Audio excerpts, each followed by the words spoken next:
দুটো রাজনৈতিক দল ভাঙড়কে কেন টার্গেট করছে কি বলেন? আমি জানি না, ভাঙড় তো লাল ঝান্ডার পুরনো জায়গা। ভাঙড়ের যা উন্নয়ন, সে লেদার কমপ্লেক্স থেকে শুরু করে কলেজ, হাসপাতাল, স্কুল সবই তো, যা স্বাস্থ্যের যা ব্যবস্থা সবই তো, বা জমি পাওয়া মানুষের সবই বামপন্থীদের হাতে। বাকিরা ভাঙড়কে মধু ভাণ্ডার হিসেবে ব্যবহার করতে চায়। তারা এখানে মধু দেখেছে, তারা বাইরে থেকে এসে গুন্ডামি করে তারা ভাঙড় থেকে টাকা তুলে নিয়ে যেতে চায়। আর আমরা ভাঙড়ের জন্য লড়াই করছি, ভাঙড়ের ভালো আরো একটু ভালো করে শান্তিপূর্ণভাবে ভাঙড়ের মানুষ বাঁচতে পারে, তার জন্য আমাদের পার্টি প্রথম থেকে লড়াই করছে। সিপিআইএম, তৃণমূল, আইএসএফ, বিজেপি সব দল ভাঙড়কে বারবার আসছে, এমনকি আইএসএফ কালকে মাত্র একজন প্রোগ্রাম করছে, আর সব দল প্রোগ্রাম করছে। সেইটা তুমি বাকি দলগুলোকে জিজ্ঞাসা করো তারা কেন প্রোগ্রাম করছে, আমি সবার ঠেকা নিতে পারবো না। সিপিএম আসছে কারণ সিপিএম এর লোককে, সিপিএম এর পতাকাকে, সিপিএম এর পার্টিকে ভাঙড়ের মানুষ ভালোবাসে, আর সিপিএমও ভাঙড়ের মানুষকে ভালোবাসে। বলে কি ভোটটা না, এটা সংখ্যালঘু সংখ্যাগুরুর বিষয় না, ওইভাবে সবটা ভাবা ঠিক না। এইটাই তো তৃণমূল বিজেপি করে দিয়েছে। আমরা ছোটবেলা জানতাম এই পার্টিটা চাষি মজুরদের পার্টি, ওই পার্টিটা জমিদারদের পার্টি, এইভাবে। এখন দেখি কেউ বলে ওইটা হিন্দুদের পার্টি, ওইটা মুসলমানদের পার্টি। তার মানে ওরা রাজনীতিটাকে এইরকম করে দিয়েছে। আমরা তো মানুষকে মানুষ হিসেবে দেখতে চাই, আর আমরা বুঝি গরিব লোকের হকের লড়াই, সে ক্ষেত মজুরের রোজের টাকা বাড়ানোর লড়াই হতে পারে, কৃষকের ফসলের খরচের 1.5 গুণ দাম তার লড়াই হতে পারে, 100 দিনের কাজটাকে পারলে 200 দিন বানানো, ফিরিয়ে তো আনতেই হবে, সেই কাজ হতে পারে। স্কুল, কলেজ, আমি তো এখন থেকে বলছি ভাঙড়ে হাসপাতাল তৈরি করব, সাংসদ হলে ভালো করে চেষ্টা করব। এই সমস্ত মানুষের জন্য যা লড়াই, সেইটার জন্য আমরা লাল ঝান্ডা এসেছি।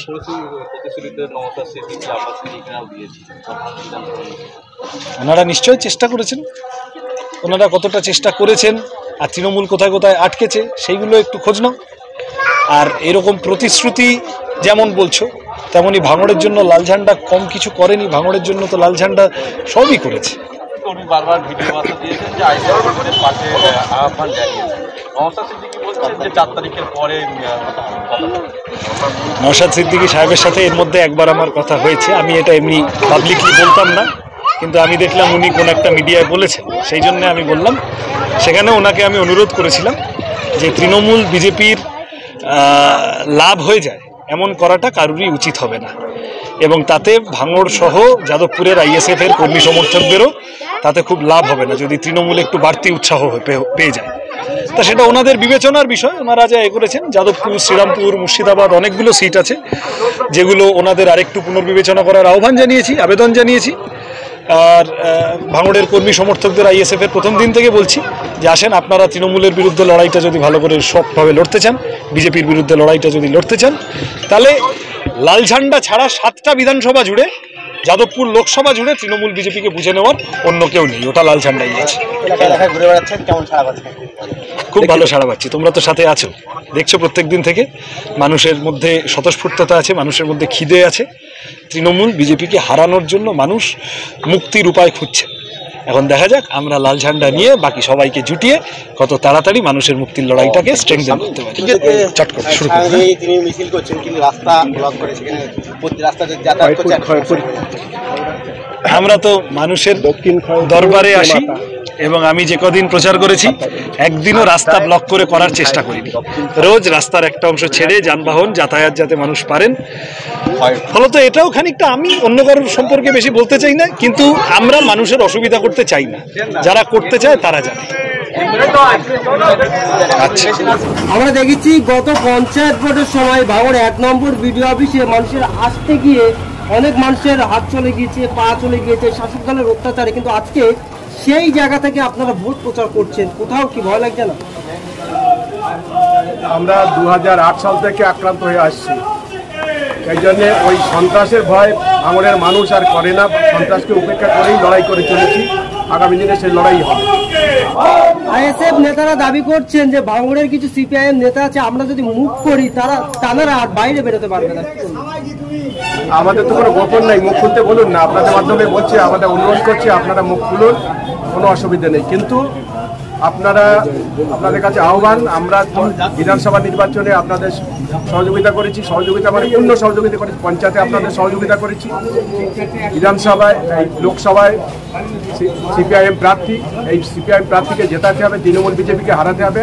আসুন আমরা হাতে হাত মিলে অন্তত ভাঙড় থেকে তৃণমূল নামক যে কোলাবাজের সরকার, এই সরকারকে আমরা অন্তত পরাস্ত করি। তারপরে আপনাদের সাথে আমরা আবার আলোচনায় বসে পরবর্তী পরিকল্পনা করব। তবে যদি আপনাদের কোনো ভুলে কিছু বলার থাকে আপনারা বলুন, বলতে পারেন, কোনো অসুবিধা নেই, আমাদের কোনো গোপন তথ্য নেই। জনসাধারণ মানুষের সাড়া কেমন পাচ্ছেন আপনারা? প্রচুর সাড়া পাচ্ছি, এবং এটাও ঘটনা এই সিপিআইএম দল থেকেই আইএসএফের মানুষ গিয়েছে, আর ফুরফুরায় একটা আবেগ আছে, সেটা যুক্ত হয়ে জয়লাভ করেছে পঞ্চায়েত এবং বিধানসভাতে। আমরা পূর্ণ সহযোগিতা করেছিলাম। আগামী দিনে তারা সাধারণ মানুষের কাছে আবেদন, আপনারা আমাদের সাথে থাকুন এবং আগামী দিনের তৃণমূল বিজেপি যে লড়াই, সেই লড়াইয়ের সাথে থাকুন এবং আমরা জয়যুক্ত হব এবং ভাঙড়ে মানুষের পূর্ণ মর্যাদা পাবে, গণতন্ত্র পাবে। যে বলছেন সন্ত্রাসের কথা, সেই সন্ত্রাস মুক্ত ভাঙড় তৈরি করতে পারবো এবং দুর্নীতিমুক্ত ভাঙড় তৈরি করতে আপনার সমস্ত সাধারণ মানুষের কাছে আমরা আহ্বান জানাচ্ছি। কি বলবেন, সিপিআইএম এর মিছিলে আইএসএফ সমর্থকরাও ঘুরছে? আইএসএফের সমর্থকরা এরাই নওশাদ সিদ্দিকী সাহেব ফুরফুরা থেকে একজনকে মানেননি, সমস্ত ভাঙড়ের মানুষ, আর ভাঙড় মানুষ চিরকালই বামপন্থী মনোভাবাপন্ন। সেই 1971-72 সাল থেকে ভাঙড়ে আমরা জয়লাভ করে আসছি। মাঝখানে দুই একবার ব্যতিক্রম হলেও সমস্ত ক্ষেত্রেই কিন্তু ভাঙড়ে বামপন্থীরাই জয়লাভ করছে এবং ভাঙড়ের মানুষ বামপন্থী মনোভাবাপন্ন বেশিরভাগ মানুষ, এবং সেই মানুষে কেউ কেউ আইএসএফের সাথে গেছিলেন, তারা আবার ফিরে এসে আমাদের সাথে মিছিলে ঘুরছেন, এটাই তো স্বাভাবিক কথা। তাহলে যাদবপুর লোকসভা কেন্দ্রে সমস্ত প্রার্থীকে হারিয়ে সিদ্ধ জিতছে? আমরা 100% আশাবাদী। সৃজন ভট্টাচার্য তরুণ, তুর্কি, সৎ, শিক্ষিত, নিষ্ঠাবান একজন লড়াইয়ের মানসিকতা, তার প্রতি যাদবপুরের মানুষ, ভাঙড়ের মানুষ সমর্থন রাখবে। এখানকার দ্রব্যমূল্য বৃদ্ধির কথা, চাকরির কথা, বেকার সমস্যার কথা, 100 দিনের কাজের কথা লোকসভায় দীপ্ত কণ্ঠে বলবে সৃজন ভট্টাচার্য। ওই যারা এতদিন সিনেমা আর্টিস্ট ছিলেন, তারা টিকটকে ব্যস্ত ছিলেন, যখন সিএএ সহ বিভিন্ন আইন পাস হচ্ছে, জনবিরোধী আইন, তখন তারা লোকসভা থেকে পালিয়েছিলেন। আর যারা মানুষের কথা বলেন না, তাদেরকে মানুষ ভোট দেবেন না। নিশ্চিতভাবে সৃজন ভট্টাচার্য যারা মানুষের লড়াইয়ের সাথে থেকেছেন, থাকবেন আগামী দিনে, তাদেরকে মানুষ সমর্থন করবেন বলে আশা করি। তৃণমূল কংগ্রেসের নেতারা উন্নয়ন দেখিয়ে ভোট চাইছে, আপনারা কি দেখিয়ে ভোট চাইবেন? উন্নয়ন নেতাদের হয়েছে, তৃণমূল নেতাদের উন্নয়ন হয়েছে। উন্নয়ন কোথায় হয়েছে? হ্যাঁ, কিছু রাস্তাঘাট হয়েছে, সরকারে থাকলে কিছু কাজ করতে হয়, কাজ করেছে, তার থেকে দুর্নীতি বেশি হয়েছে। চাকরিতে দেখেছেন না, সব মন্ত্রীরা, চাকরির মন্ত্রীরা, সমস্ত দপ্তরের মন্ত্রীরা আজকে জেলের মধ্যে, আর যারা বাইরে আছে তারাও ঢোকার জন্য অপেক্ষা করছে, ছটফট করছে, তারা ঢুকবে। শুধুমাত্র দিদিমদির সেটিংয়ের জন্য কোনো রকমে বেঁচে আছে, টিকে আছে, পিসি ভাইকে সবাই যাবে। এই জন্য বলছি, উন্নয়ন কি হয়েছে? উন্নয়নের থেকে দুর্নীতি বেশি হয়েছে। আর উন্নয়ন হয়েছে নেতাদের, তৃণমূল নেতাদের উন্নয়ন হয়েছে। আপনার নাম? রশিদ গাজী, দক্ষিণ চব্বিশ পরগনা জেলা কমিটির সিপিআইএম সদস্য।